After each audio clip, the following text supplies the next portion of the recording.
Piers Morgan has said he stands by his criticism of the Duchess of Sussex as ITV Good Morning Britain aired for the first time since his departure. Morgan left the show on Tuesday after saying he didn't believe a word Meghan said in her interview with Oprah Winfrey. Ofcom is investigating his comments after receiving 41,000 complaints. It is also being reported the Duchess formally complained to ITV about Morgan's remarks. Chris Shipp, the royal editor of ITV News, tweeted, Meghan raised concerns about how Piers Morgan's words affect the issue of mental health and what it might do to others contemplating suicide. Neither those representing the Sussexes nor ITV have confirmed the complaint. Morgan was a divisive figure during his 6 years on Good Morning Britain. His departure came after he stormed off set when he was criticised by his colleague Alex Beresford, and after ITV chief executive Dame Carolyn McCall said she believed the Duchess about her suicidal feelings. Ranveer Singh, who was sitting in Morgan's chair on Wednesday, said,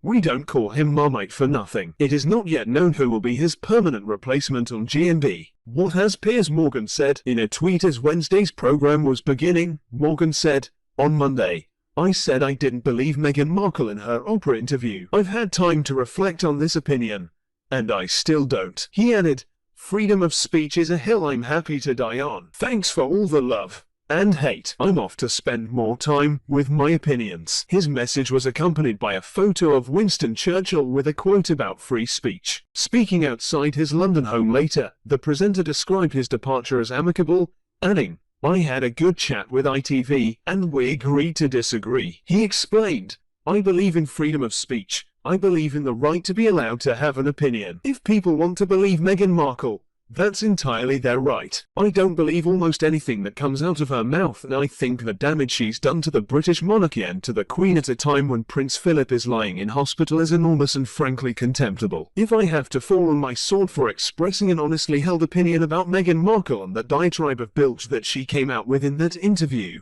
so be it." Before his departure on Tuesday, Morgan did concede that it was not for me to question if she felt suicidal. On Wednesday he also said, "I think it's fair to say, although the woke crowd will think that they've cancelled me, I think they will be rather disappointed when I re-emerge." He added that his forthcoming absence from screens would be a temporary hibernation, and that he was always in talks with people about offers of work. ITV said the final episode of his Life Stories series, featuring Colin Nolan, is still scheduled to be broadcast next week as planned. What did Susanna Reid say? Morgan's longtime co-presenter began Wednesday's episode of the breakfast program by informing viewers about Morgan's exit. "Piers and I have disagreed on many things, and that dynamic was one of the things that viewers loved about the program," she said. "He is without doubt an outspoken, challenging, opinionated, disruptive broadcaster. He has many critics and he has many fans. You will know that I disagreed with him about Meghan's interview. He himself clarified his comments about her mental health on the show yesterday. There are many voices on GMB,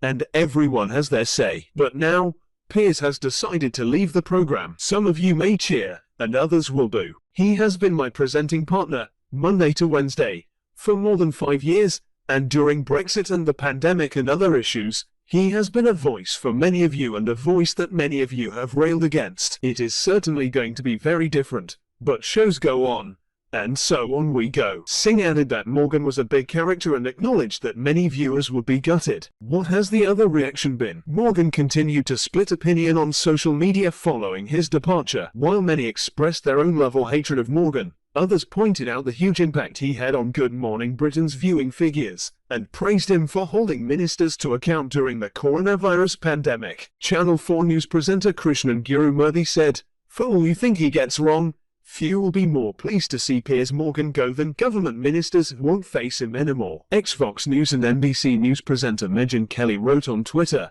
"In an era of free speech being stifled everywhere, Piers fearlessly speaks his mind. We need more, not fewer like that in media." She followed up with a message to him, "We love you." Booker Prize-winning author Bernardine Evaristo said, "His departure is a triumph for feminists everywhere." Welsh Health Minister Vaughan Gething described his comments as wholly unacceptable, incredibly unkind and exactly where we should not be in public debate and discourse. The Mail on Sunday's showbiz editor Katie Hines said Morgan's departure would have terrible ramifications for viewing figures of the ITV show, adding, "Many, many watch for him. Piers Morgan's final edition of Good Morning Britain beat its rival BBC Breakfast in the ratings for the first time. Tuesday's edition of GMB was watched by 1.29 million people, according to overnight audience figures, compared with BBC Breakfast's 1.25 million. Who could replace Piers Morgan? Ranveer Singh, GMB political editor, stood in on Wednesday and is among the frontrunners to fill his shoes permanently. Other possibilities include his holiday stand-ins Richard Madeley and Anil Ray,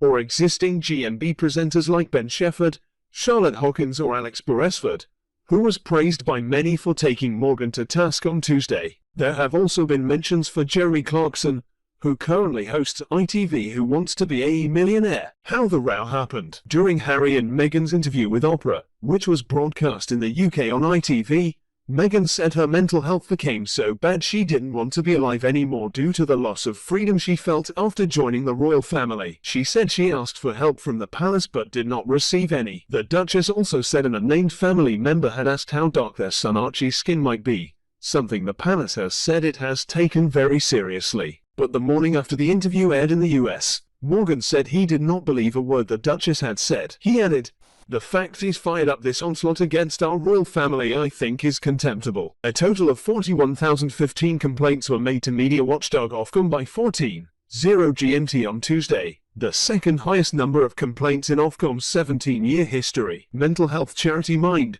which is a partner with ITV on its Britain Get Talking campaign, also criticised Morgan, saying it was disappointed by the presenter's comments.